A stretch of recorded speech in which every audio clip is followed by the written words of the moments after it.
முதலில் தலைப்புச் செய்திகள். முகநூலுக்கு அடிமையாகிவிட்டாரா வைத்தியர் அர்ஜுனா? இணையவாசிகள் விசனம். அரசாங்க வைத்தியசாலைகளில் படைவீரர்களுக்கு முன்னுரிமை. சமூக ஊடகங்களில் அதிகரித்து வரும் இணைய மிரட்டல், பரிதாபமாக உயிரிழந்த 2 பெண்கள். இலங்கை போலீஸ் எடுத்துள்ள புதிய அதிரடி நடவடிக்கை. கொலைக்களமாக மாறப்போகும் இலங்கை.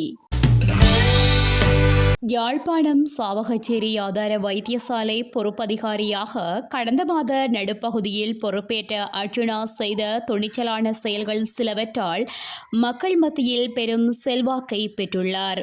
திரைப்படங்களில் வரும் கதாநாயகர்களின் தோற்றம் மட்டுமல்ல, அவர்கள் மேற்கொள்ளும் நடவடிக்கைகளும் மக்களை கவரக்கூடியவாறு அமைந்திருக்கும். இவற்றை போன்றே சிறந்த விளக்க காட்சிகளாக தனது முகநூல் பக்கத்தில் பதிவு செய்திருந்தார் வைத்தியர் அர்ஜுனா.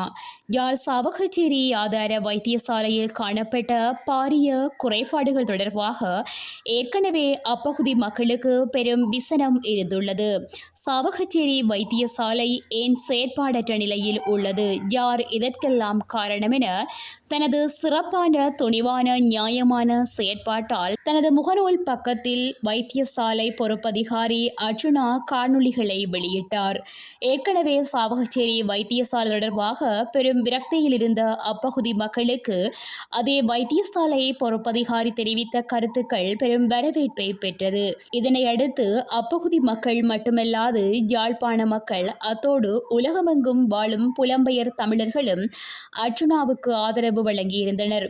அர்ஜுனாவுக்கு எதிராக செயற்பட்ட அரச வைத்திய அதிகாரிகள் சங்கம் மற்றும் அரச வைத்திய உயரதிகாரிகள் போன்றவர்கள் அர்ஜுனா மீது முன்வைக்கும் முக்கிய குற்றச்சாட்டு அவர் முகநூலில் அடிமையானவர் என்றும் அவர் தளம்பல் மனநிலை உள்ளவர் என்பதே ஆகும். இவ்வாறான நிலையில் கடந்த 4 நாட்களுக்கு முன்னதாக அர்ஜுனாவினது முகநூல் பக்கத்தை 50,000த்திற்கும் மேற்பட்டவர்கள் பின்தொடர தொடங்கியுள்ளனர். மேலும் கிட்டத்தட்ட ஒவ்வொரு அரை மணித்தியாலத்திற்குள் நள்ளிரவை தாண்டியும் அர்ஜுனா தனது முகநூல் பக்கத்தில் பதிவுகளை இட்டு வருகிறார்.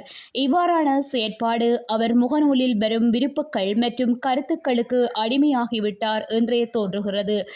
அர்ஜுனாவுக்கு எதிராக யாராவது தமது முகநூல் பக்கத்தில் அல்லது வேறு சமூக வலைத்தளங்களிலோ கருத்துக்கள் வெளியிட்டால் அவற்றிற்கு எதிராகவும் தனது முகநூல் பக்கத்தில் கருத்திட்டு வருவது அவரை சிறந்த ஆற்றலுள்ளவர் என எண்ணிய பலரையும் வெறுப்புக்குள்ளாக்கியுள்ளது. அர்ஜுனா தொடர்பாக அரச மருத்துவ அதிகாரிகள் சங்கத்தை சேர்ந்தவர்களும் ஏனைய எதிர்த்தரப்புகளும் கூறும் தகவல்கள் உண்மையா என சிந்திக்க வைக்கிறது.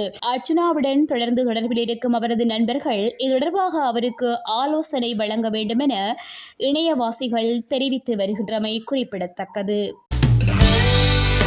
அரசாங்க வைத்தியசாலைகள் மற்றும் சிகிச்சை நிலையங்களில் சேவையை பெற்றுக்கொள்ளும் போது படை வீரர்கள் மற்றும் அவர்களில் தங்கி வாழ்வோருக்கு முன்னுரிமை வழங்கும் முறைமையொன்று அறிமுகம் செய்யப்பட்டுள்ளது. பாதுகாப்பு ராஜாங்க அமைச்சர் பிரமித்த பண்டார தென்னக்கோனின் முயற்சியின் அடிப்படையில் சுகாதார அமைச்சர் டாக்டர் ரமேஷ் பத்ரனவின் தலையீட்டின் அடிப்படையில் இந்த திட்டம் நடைமுறைப்படுத்தப்படவுள்ளது.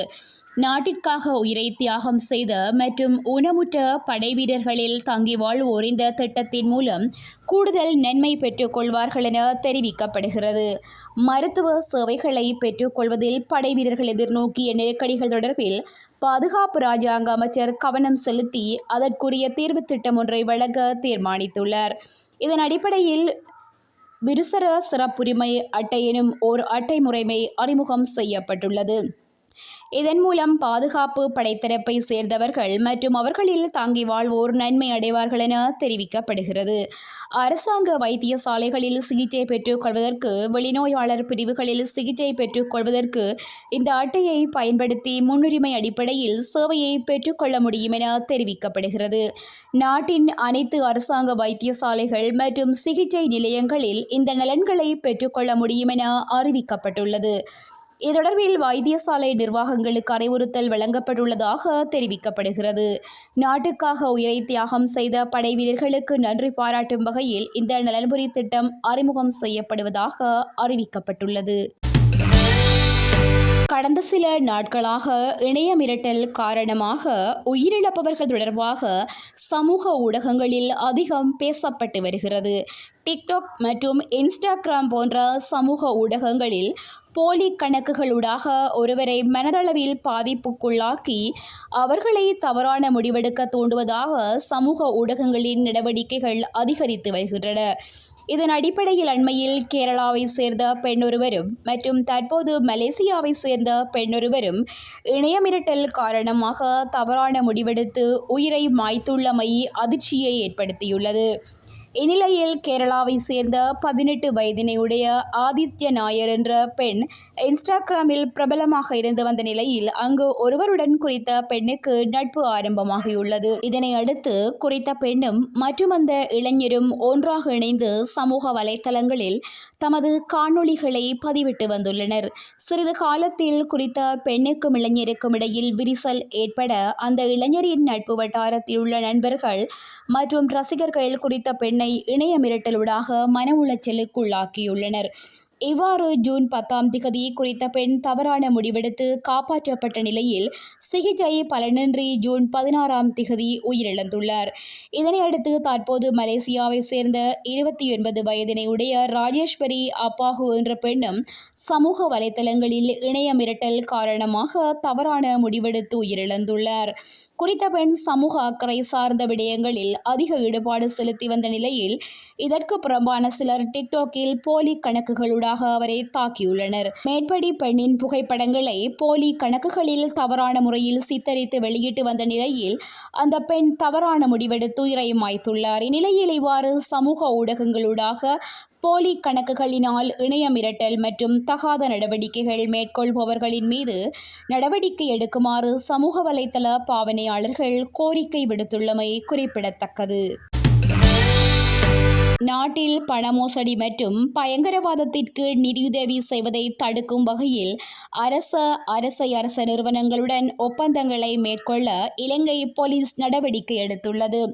இதன்படி தொலைத்தொடர்பு ஒழுங்குமுறை ஆணைக்குழு, மோட்டார் போக்குவரத்து திணைக்களம், மத்திய சுற்றாடல் அதிகார சபை மற்றும் கடற்தொழில் நீரியல் வள அமைச்சு ஆகியவற்றுடன் ஏற்கனவே இணக்கப்பாடுகள் எட்டப்பட்டுள்ளதாக இலங்கை போலீஸ் திணைக்களம் தெரிவித்துள்ளது. இதேவேளை நேற்றைய தினம் இலங்கை சுங்கத்துடனும் உடன்பாடு எட்டப்பட்டது. பண மோசடி அல்லது பயங்கரவாதத்திற்கு நிதியுதவி செய்தல் போன்ற போலீசாரினால் நடத்தப்படும் விசாரணைகளுக்கு தேவையான தகவல்களை எளிதில் பரிமாற்றிக்கொள்ள புரிந்துணர்வு ஒப்பந்தங்களை எட்டுவதே இதன் நோக்கமாகும். இந்த நடவடிக்கையின் மூலம் நீண்டகாலமாக போலீஸ் விசாரணைகளுக்கான தகவல்களை பெறுவதில் ஏற்படும் தாமதங்கள் குறைவடையும். மேலும் சம்பந்தப்பட்ட விடயங்கள் தொடர்பில் நல்ல அனுபவமுள்ள அதிகாரிகள் குழு ஒன்றை ஈடுபடுத்துவதன் மூலம் பணிகளை வினைத்திறனுடன் முன்னெடுக்க முடியும் என போலீஸ் திணைக்களம் தெரிவித்துள்ளது. பிரான்சில் பதுங்கியிருக்கும் பாதாள உலக குழு தலைவர் கஞ்சிஃபானை இம்ரான் மற்றும் துபாயில் பதுங்கியிருக்கும் லொக்குஃபெட்டி ஆகியோரின் கொலை திட்டம் தொடர்பில் தகவல் வெளியாகியுள்ளது. இத்தொடர்பில் தமக்கு தகவல் கிடைத்துள்ளதாக போலீஸ் ஊடக பேச்சாளர் நிகால் தல்துவ குறிப்பிட்டுள்ளார். பிரபல பாடகர், நடிகர் உட்பட 7 பேரை கொலை செய்வதற்கு கஞ்சிபானியும் லொகுபெட்டியும் திட்டமிட்டுள்ளதாக கிடைத்த தகவலில் தெரியவந்துள்ளது. இந்த 7 பேர் பாதாள உலக குழு உறுப்பினர்களிடமிருந்து லட்சக்கணக்கான பணத்தை பெற்றுக்கொண்டதாகவும் அதனை திருப்பி கொடுக்காமையினால் கொலைத்திட்டம் தயாரிக்கப்பட்டுள்ளதாகவும் தெரிவிக்கப்படுகிறது. முன்னதாக இந்த பாடகர் மற்றும் அவரது குழுவினர் பாதாள உலக உறுப்பினர்கள் பதுங்கியிருக்கும் நாடுகளுக்கு சென்று வைபவம் ஒன்றில் கலந்து கொண்டதாக தெரிவிக்கப்படுகிறது. இந்த படுகொலை திட்டத்தின் உண்மைத்தன்மை தொடர்பில் விசாரிப்பதற்கு போலீஸ் புலனாய்வு அதிகாரிகள் ஈடுபடுத்தப்பட உள்ளதாக பிரதி போலீஸ் மா அதிபர் மேலும் தெரிவித்தார். இத்துடன் செய்திகள் நிறைவடைகின்றன. மேலதிக செய்திகளை எமது இணையதளமான www.todayjefna.com என்ற இணையதளத்தில் பார்வையிடலாம்.